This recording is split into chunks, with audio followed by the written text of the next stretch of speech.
Today I'm going to show you how to transform your art from this to this. This is my old drawing of Goku that I made back in 2017. Yeah, that time I was just starting my art journey, and as you can see, it's pretty bad. Yeah. Anyway, let's just begin. So, in this tutorial I'm going to show you how to make your drawings 10 times better. For this, I decided to draw Dragon Ball characters because they are so precisely and beautifully drawn, and that makes them perfect for learning to draw.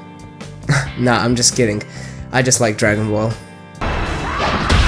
But even if you don't want to draw Dragon Ball characters, you can still implement what I'm about to teach you. That's right, as long as you're planning to draw characters, you can use this. I picked Dragon Ball because I like it, okay? No more questions about that. Okay, so let me ask you, what is the first thing we do when we want to learn something? When you went to school for the first time and you didn't know how to write or read, but then your teacher decided to teach you about letters and how to pronounce them. They taught you the basics of writing and reading. In order to learn to write and read, you learn the basics of writing and reading. The same thing applies to drawing.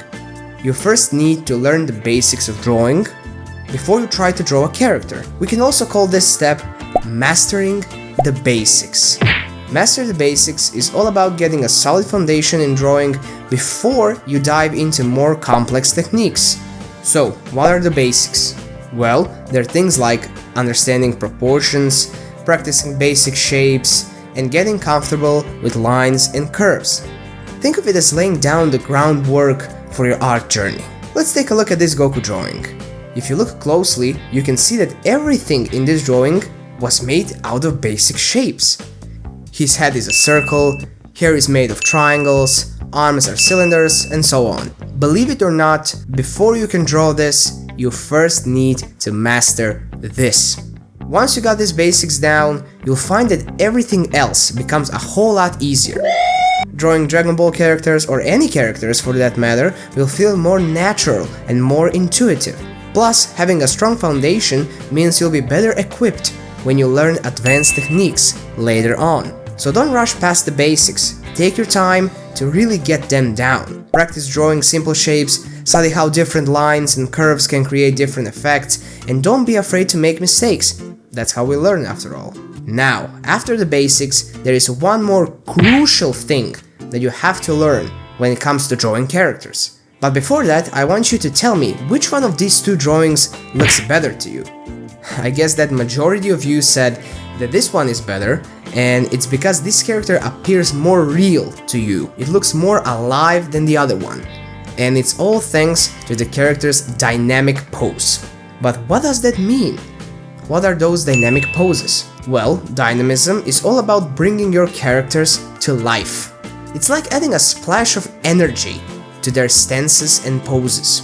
In Dragon Ball, characters are constantly in motion. They're punching, kicking, flying, and powering up with all their might. So when you're drawing them, you want to convey that sense of movement and power in every pose. Now, all this dynamic movement is not happening only in Dragon Ball.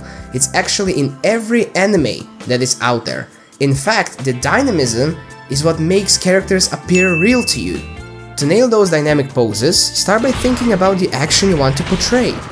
Once you've got the action in mind, it's all about exaggerating those movements to make them really pop on the page. Try experimenting with dramatic angles, dynamic lines, and foreshortening. And don't forget about the facial expressions and body language. A clenched jaw or gritted teeth can convey determination, while a relaxed stance or wide-eye expression can show surprise. These little details can really enhance the overall dynamism of your drawing. Great, you mastered the basics and implemented dynamism in your drawings. But what should you do next? Well, I'll get straight to the point with this one. You have to learn the basic anatomy. I know that you didn't want to hear this, but it's necessary if you want to draw better. The reason why many artists don't want to hear about the anatomy is because it takes so long to master. You may go your whole life drawing and still not know everything about anatomy, but at least you have to learn the basics. You have to learn the basic anatomy. Studying anatomy is like learning the blueprint of a human body. It's all about understanding how bones, muscles, and joints work together to create movement and form. And when it comes to drawing Dragon Ball characters, or any characters really, having a solid grasp of anatomy is super important. So, where do you start? Well, first things first. Familiarize yourself with the basic structure of the human body. Understanding these fundamentals will give you a solid foundation to build on. Next, start practicing drawing the human figure from different angles and in different poses. Pay close attention to things like proportions, muscle definition, and how the body moves. You can use anatomy reference books, online tutorials, or even real-life models to help you along the way. When it comes to drawing Dragon Ball characters, keep in mind that they often have exaggerated features, like those bulging muscles and this gravity-defying hair.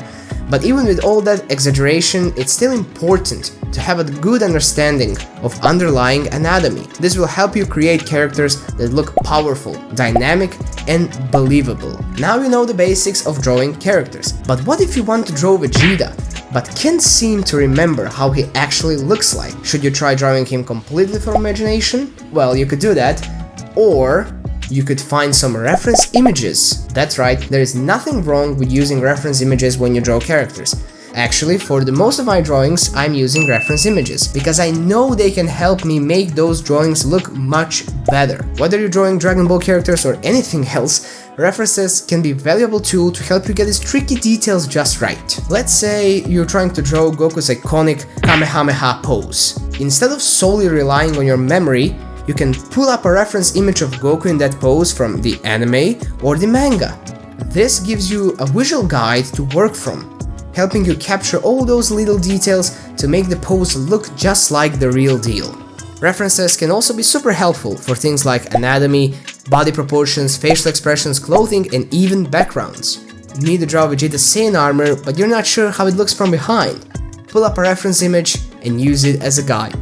The key is to use references as a tool to enhance your drawings, not as a crutch. They're there to help you improve your skills, learn new techniques, and ultimately create better artwork.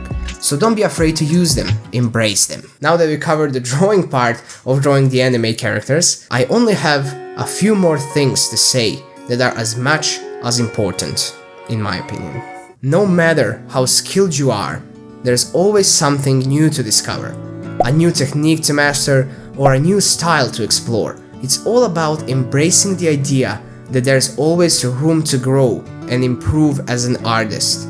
You can take art classes or workshops to learn from experienced artists, watch online tutorials to pick up new skills, read books or articles about the art theory and technique, or even just experiment on your own and see what works. And don't be afraid to step out your comfort zone. Try experimenting with different mediums, styles, or subject matter. Maybe you always drawn in a more realistic style, but you're curious about trying your hand at a more stylized, cartoonish approach. Go for it. You never know what new skills or ideas you might discover along the way. Also, you need to understand that the more you draw, the better you'll get.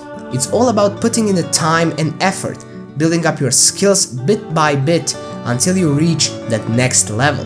Set aside dedicated time each day, even just 10 or 15 minutes, to pick up your pencil and draw something. Whether you're sketching rough outlines, refining details, or experimenting with new techniques, every bit of practice counts. And don't be afraid to make mistakes. They are all part of the learning process. In fact, embracing your mistakes and learning from them is one of the best ways to improve. Maybe you drew Goku's hair a little wonky, or Vegeta's eyes a little too big. That's okay. Take note of what went wrong, make adjustments, and keep on practicing. Another tip is to set specific goals for yourself. Maybe you want to focus on improving your hand drawing skills, or maybe you want to challenge yourself to draw a different character every day for a month. Having clear goals to work towards can help keep you motivated and focused. And remember, practice doesn't have to be a chore. It can be a lot of fun too. Use it as an opportunity to experiment, explore, and unleash your creativity. The more you play around with your drawings, the more you learn and grow as an artist. And the most important thing about drawing is to have fun. That's the ultimate rule when it comes to drawing anime characters.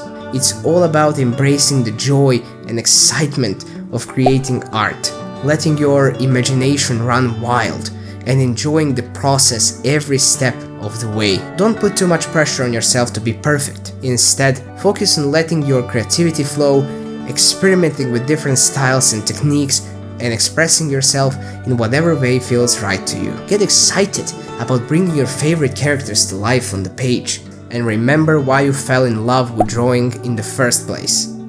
Grab your pencil, unleash your creativity, and above all, have some fun.